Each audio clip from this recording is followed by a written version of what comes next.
Hi everyone, so this is Faith again. So the last time I made a video about the Cataratas do Iguazu here in Paraná, Brazil.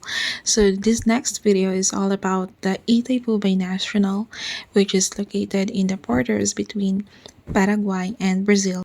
Itaipu Binacional is also located in Foz do Iguazu, kung saan natin nakita yung Cataratas do Iguazu. So, the day before we went to Itaipu Binacional, nag-book muna kami ng ticket online via their site. At saka limited lang yung time na bibisita kami doon kasi sobrang strict ng security nila. And we chose the time or the schedule like 2 hours and 30 minutes, which is okay na yun para sa amin. So, pagdating namin ng entrance, binigyan kami ng instructions at saka mahigpit talaga yung security nila. So, you have to go through the security system para ma-make sure na walang dalang yung mga illegal items ba. At saka, yung according sa rules nila na hindi rin pwede yung magdala ka ng mga excess items like mga bags or something na heavy because it is not allowed on the site. After we go through the security systems, sumakay na kami ng bus, which is included na sa aming ticket. This place, Itaipu Binacional, is a place that is literally gigante pela propria natureza, or giant by its own nature. This isn't just a dam. It's a world record breaker and a symbol of how two countries can stop fighting and start building. So, brief history lesson muna tayo. Alam niyo ba noong 1960s, muntik nang magkagera ang Brazil at Paraguay dahil sa boundary dispute dito sa Paraná River? But instead of choosing violence, they chose energy. In 1973, they signed the Treaty of Itaipu. Binacional or binational siya kasi 50-50 ang hatian dito. Half belongs to Brazil and half to Paraguay. It's the ultimate friendship goals ng South America. Pinababa muna kami ng bus driver so that we can take a look at the lake at para na rin makapag-picture-picture.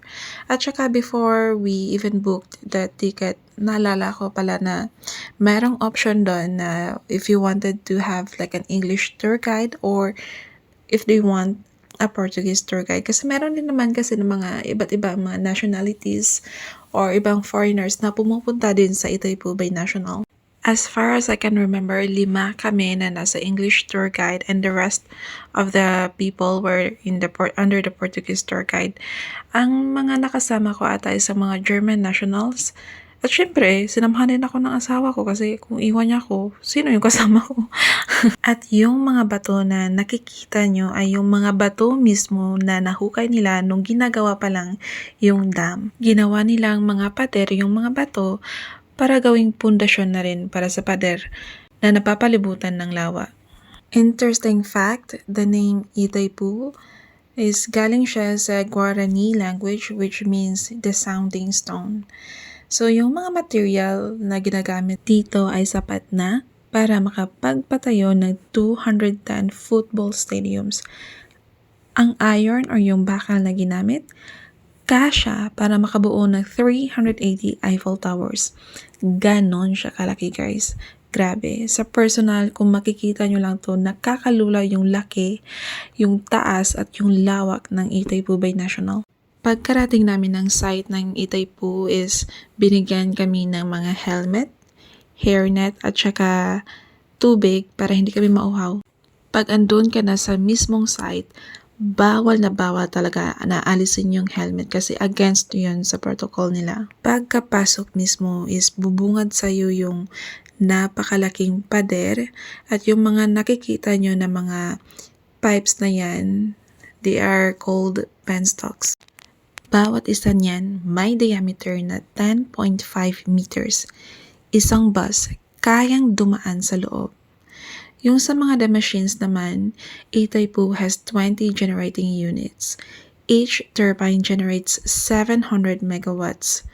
At yung trivia lang ha, isang turbine lang ang gumana, sapat na para bigyan ng kuryente ang buong city of Curitiba, which is one of the cities in Paraná na merong 1.8 million people. The water flow in just two turbines is equal to the average flow of the nearby Iguazu Falls. So imagine nyo yung power ng dam na to. So, Brazil uses most of its share dahil sa laki ng population at industrial demand nito, while Paraguay uses less and sells part of its energy back to Brazil. Di ba nung una sinabi ko na 50-50 or hati-hati yung sa Brazil at saka sa Paraguay? Pero dahil sa laki ng country ng Brazil, binili nila yung 20% na sa Paraguay at naging 70% sa Brazil at 30% naman sa Paraguay. For many years, Itaipu held the world record for annual energy production. So, pagkapasok mismo, ito yung bubungad sa amin. At saka, takot na takot ako dyan, guys. Hinahawakan ko ng mahigpit yung phone ko kasi sobrang taas. At saka, winawarningan kami ng tour guide namin na bawal lumagpas sa linya or mag-attempt na mag-take videos or pictures further down kasi nga kung mahulog yung phone mo, hindi mo na yun mariretrieve. So, balik muna tayo sa ating topic. So, paano nga ba gumagawa ng electricity ang Itaipu? So, the answer starts with the enormous Parana River. So, the dam stores an unbelievable amount of water sa isang gigantic reservoir. Kapag nire-release ang water, gravity forces it through huge pipes called penstocks. So, yung mga nakikita nyo before, yung papasok pa lang kami ng site, yung mga white ang tawag ba doon? White penstocks or white pipes. So, yung water na yun rushes downward with incredible force at pinapaikat nito ang giant turbines. So, those turbines are connected to generators. At dito nangyayari yung magic. So, the spinning movement converts mechanical energy into electrical energy. So, pagkatapos, the electricity is transmitted through high voltage power lines across Brazil and Paraguay. So, dito nakikita sa video na nandito kami sa office mismo ng Itaipu Binacional. And then, according dito sa tour guide namin, merong 7 Paraguayan workers at 7 Brazilian workers yung sa loob ng office nito.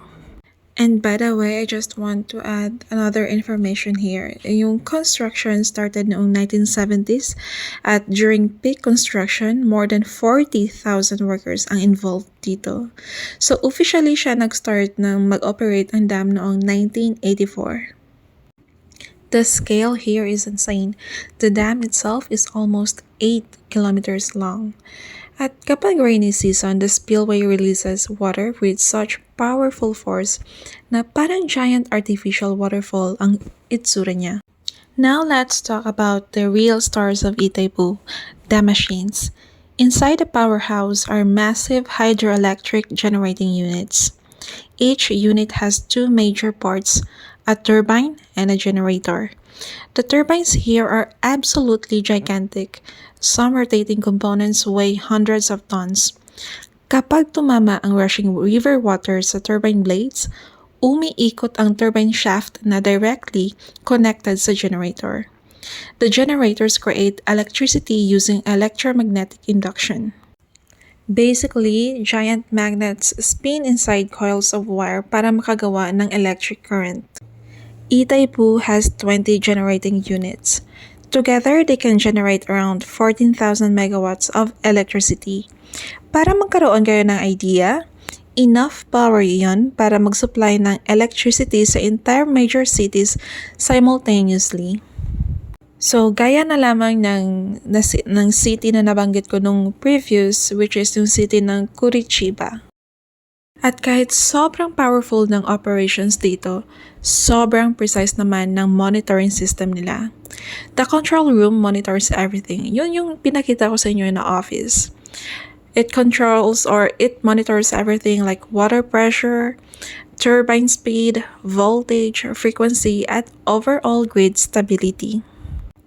Everything must stay perfectly synchronized para stable ang electrical system ng dalawang countries. So here are some mind-blowing facts about Itaipu. So fact number 1. During construction, this was considered one of the biggest engineering projects in the world. Fact number 2. The Parana River had to be temporarily diverted para maitayo ang dam. Millions of cubic meters of earth and rock were moved during construction. Fact number 3. The amount of steel used here could build hundreds of Eiffel Towers, which is na-mention ko na. Ano, palit-ulit? Fact number 4. Itaipu produces renewable energy with extremely low carbon emissions compared to fossil fuel plants. And fact number 5.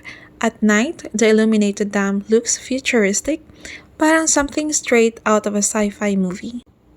And because of its massive scale, millions of tourists visit this place every year. So another interesting fact is Itaipu helped transform the economy around Foz do Iguaçu.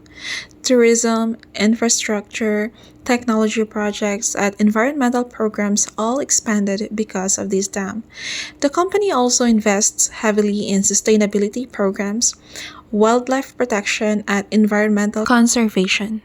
So dahil nga sa paggawa ng dam na ito, when they flooded the area to create the reservoir back in 1982, hindi nila kinalimutan ng mga locals, yung mga hayop. They launched Operation Mimba Cuera, which means take the animal. Sinave nila ang mahigit 36,000 wild animals. Kaya nagkaroon din sila ng breeding program. They have the Bella Vista Biological Refuge. Dito, binibreed nila ang mga endangered species like the harpy eagle, or yung tinatawag nila dito sa Portuguese or sa Brazil na gaviao-hiao. Actually, Itaipu has the most successful harpy eagle breeding program in the world. Kasali rin dito sa breeding program nila yung jaguar or yung tinatawag nila na onsa pintada. Sila ang king of the forest dito, and Itaipu helps ensure their population stays healthy. So, dito naman tayo sa the green legacy. They planted 24 million trees. This acts as a filter for the water and a home for the animals. Also, meron din silang 15-year tradition. Ito yung mga pinaka-touching na part. If you are an employee of Itaipu and you reach your 15th year of service, may special tradition sila. Hindi lang certificate or trophy ang makukuha mo. You are invited to the Bosque do Trabalhador or Workers' Forest to choose and plant your own tree. May plaque pa yan with your name. So as you grow old with the company, your tree grows with you. Talk about leaving a literal green legacy, diba? Visiting Itaipu Binacional, marirealize mo talaga kung gaano ka-amazing ang human engineering. This place combines nature, technology, science, and international cooperation all in one incredible structure. From the roaring turbines to the endless flow of the Parana River, everything here operates on a scale na mahirap maintindihan hanggang makita mo siya in person. And even decades after it was built, Itaipu remains one of the greatest hydroelectric achievements in the world. So, hanggang dito na lang natatapos yung ating graded performance. Charing. So, thank you everyone for watching and see you guys in the next adventure. So, yun lang. Ciao! God bless.